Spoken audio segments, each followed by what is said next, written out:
Just recently, I made a video on 7 things that occur after the Harry Potter story ended. That is, after the books and films concluded. This helped to introduce an element of closure to those who were wondering what may have happened next for Hogwarts, the trio, and the wizarding world at large.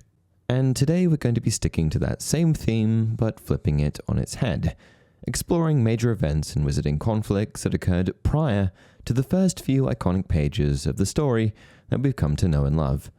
This video marks the beginning of a 4-part series, during which we will explore nearly 30 major Wizarding World events in chronological order.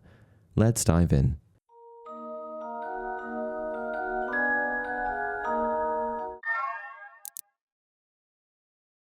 Hey everyone, welcome to another installment of Harry Potter Theory. Before we dive in, I just want to mention that only 27% of you are subscribed. So if you enjoy the content, please like the video and subscribe to the channel. Now, let's get to it. Herpa the Foul creates the first Horcrux, ancient Greece. Voldemort is commonly associated with Horcruxes, as he was successfully able to produce so many. But what a lot of people don't realize is that a wizard by the name of Herpa the Foul did it first. Herpa was an ancient dark wizard that hailed from Greece, and though we don't have an exact date for when he walked the earth, we do know that it was in ancient Greece, a period of Greek history that lasted from the Greek Dark Ages, 1050 to 750 BC, to the end of antiquity, AD 600.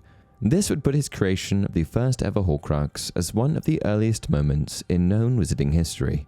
And although Herpa only created one Horcrux, a seemingly small feat when compared with Voldemort's 7, what we have to be mindful of is the fact that he was the first to do it.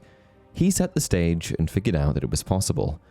Over the course of history, J.K. Rowling has mentioned that many witches and wizards had tried to create one, but none succeeded or survived.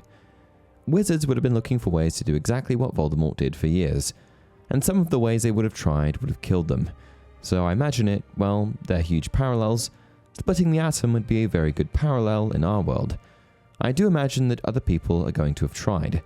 I think it would be naive not to think that people have been trying for a long time, and thought they succeeded and hadn't, or else maimed themselves or killed themselves in the attempt. It's such a dangerous thing to do. Creating a Horcrux was such a sinister process that even a book known as Magique Most Evil, a book providing detailed and advanced insights into the dark arts, would not provide the reader with any information on it. Of the Horcrux, wickedest of magical inventions, we shall not speak nor give direction. In fact, only one book did, and that book is known as Secrets of the Darkest Art, as revealed by Hermione in the Deathly Hallows. This is the one that gives explicit instructions on how to make a Horcrux, Secrets of the Darkest Art. It's a horrible book, really awful, full of evil magic. Herpa the Foul is perhaps one of the darkest wizards to have ever lived, a man that single-handedly pioneered 2 of the darkest magical techniques known to wizard kind. Because of this, he has secured his place in wizarding history. Ollivanders is established, approximately 382 BC. The first wand-making shops were known to date back to the establishment of Ollivander's wand shop in 382 BC. The original Ollivander, the ancestor of Garrick Ollivander, was thought to have come from a Mediterranean country in Roman times and set up a stall in what would eventually become Diagon Alley. The etymology of the name Ollivander is said to literally mean he who owns the olive wand, which is a very fitting name, and further points to him coming from a Mediterranean country where olive trees would grow natively. Considered to be a complex and mysterious branch of magic, wand making refers to a wand maker using wand cores and woods to construct wands for witches and wizards.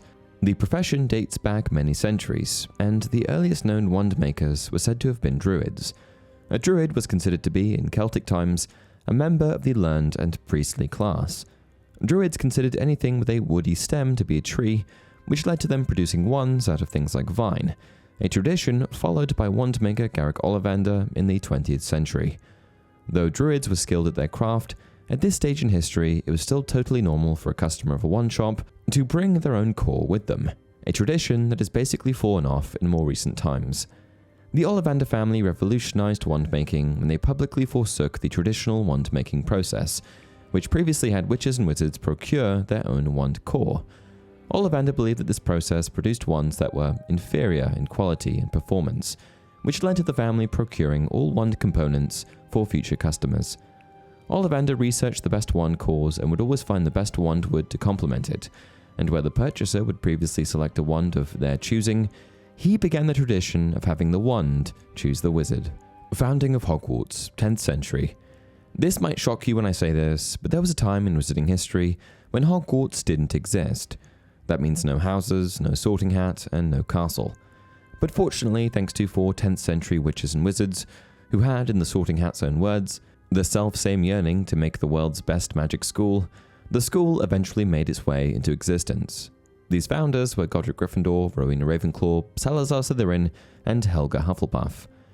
Hogwarts, which was founded in the late 10th century, was built in a secret location in the Scottish Highlands, a place that is never actually fully revealed. This secrecy was necessary because the 10th century was a dangerous time for witches and wizards who faced constant persecution from muggles. Muggles, deeply fearful of magic, were often hostile to anything they didn't understand, and so to ensure the safety of the students, staff, and the school itself, powerful enchantments were cast over Hogwarts, concealing it from the eyes of muggles. The name Hogwarts actually came from founder Rowena Ravenclaw, who had a dream where a warty hog led her to a cliff by a lake. It's also been speculated that this is how they chose the location for the school as well. After its establishment, like with any institution, a crest was formed for Hogwarts.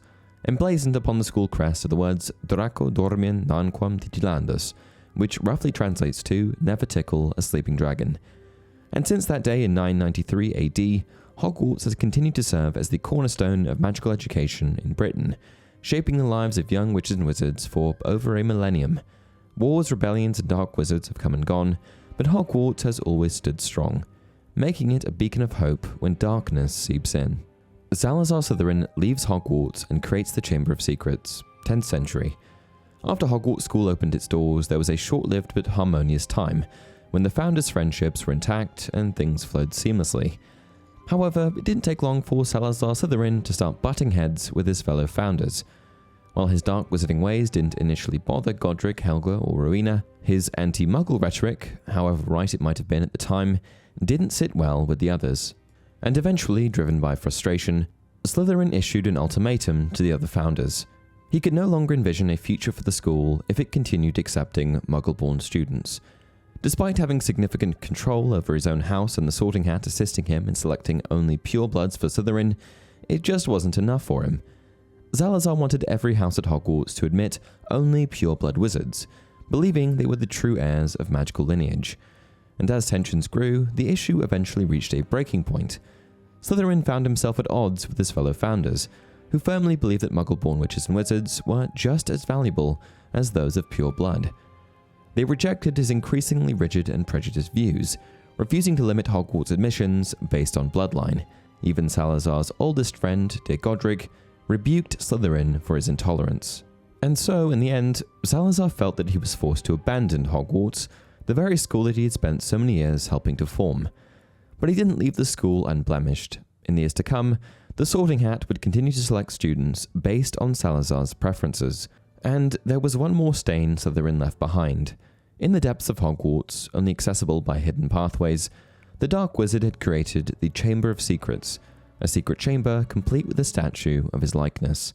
Then, as Harry drew level with the last pair of pillars, a statue high as the chamber itself loomed into view, standing against the back wall. It was ancient and monkeyish, with a long, thin beard that fell almost to the bottom of the wizard's sweeping stone robes, where 2 enormous grey feet stood on the smooth chamber floor. But that wasn't the only thing in the chamber. Slytherin also placed a giant venomous basilisk, one that rivaled the murderous beast that Herpo perfected in a prior age. Salazar hoped that one of his heirs would take up his charge to rid the world of Muggle-born wizards with the aid of his serpent. His dreams would be realized 1,000 years later when Tom Riddle accessed the chamber and attacked his non-pureblood classmates. Unfortunately, not much is known about the period after Salazar left Hogwarts, but many believe that he died just a short period after creating the Chamber of Secrets. Invention of Quidditch, 11th century. Quidditch is without a doubt the most popular and well-known sport played by witches and wizards in the wizarding world, and it's also, as you may have guessed or probably already know, extremely magical in nature, as the whole game revolves around various balls that fly about of their own volition and is played while riding around on broomsticks. Quidditch is played by 2 teams of 7 on a pitch typically set up on a deserted moor or field, far from the view of muggles. Each team has 3 chasers, 2 beaters, 1 keeper, and 1 seeker. The game uses 4 balls, a 12-inch red quaffle for scoring, 2 10-inch iron bludgers to disrupt players, and a small golden snitch with wings. Both teams have 3 goalposts guarded by the keeper, while chasers aim to score using the quaffle. Beaters protect teammates by deflecting bludgers, and the seeker's sole task is to catch the golden snitch, earning 150 points and ending the match.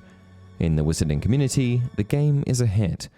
But what you probably didn't know is that Quidditch has been around for nearly as long as Hogwarts, with origins as early as the 11th century, and it has certainly evolved over time.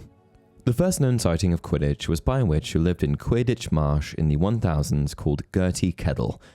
Gertie recorded being rather bothered by a nearby broomstick game in her diary, describing what is believed to have been a primitive form of Quidditch, including a rudimentary quaffle, bludgers, and goals. The next account of the game didn't come for another 100 years, when a Yorkshire wizard named Goodwin Neen described the game in a letter he wrote to his Norwegian cousin. Goodwin's description of Quidditch signifies several key things. 1. His location in Yorkshire suggests that 100 years after Gertie first saw the game being played in Quidditch Marsh, Quidditch had spread across England.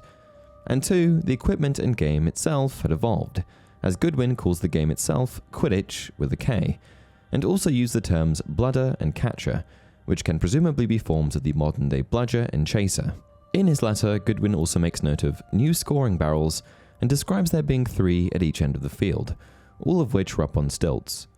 From later accounts given by various sources, we know that by the 1200s, Quidditch had continued to evolve, with new terminology and additions to the game cropping up like quaffle, keepers, goal baskets, and quadditch, with a C.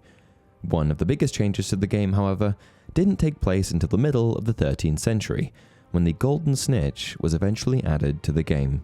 Creation of the Deathly Hallows, 11th century. The legend of the Deathly Hallows is one of the most well-known stories in the wizarding world. Passed down through generations, it tells a tale of 3 wizard brothers who encounter death and are each granted a powerful magical artifact: the Elder Wand, the Resurrection Stone, and the Invisibility Cloak. And what all 3 of these powerful items have in common is that they are able to perform extraordinary feats far beyond what is typically seen in the wizarding world. The Resurrection Stone is said to be able to bring the dead back to life. The Elder Wand has the ability to conquer all other wands, and the Invisibility Cloak is able to hide whatever or whomever is beneath it. Together, these items make up the Deathly Hallows, often represented by a symbol that includes all 3. And the story goes that these 3 items were crafted by Death himself.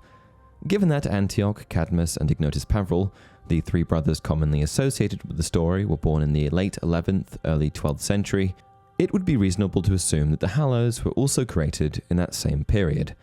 However, what's worth mentioning here is that the tale of the Hallows is just that, a tale, and I've made some videos in the past where I speculate that the origins of these 3 magical artifacts likely go back much further, maybe even 1,000 years. Creation of the Triwizard Tournament, 13th century.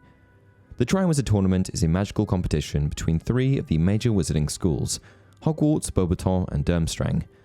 For the tournament, each school selects a champion to compete in 3 dangerous tasks designed to test their magical abilities, intelligence, and bravery. The champions earn points based on their performance in each task, and the one with the highest score at the end wins all of the glory, as well as the historic Triwizard Cup.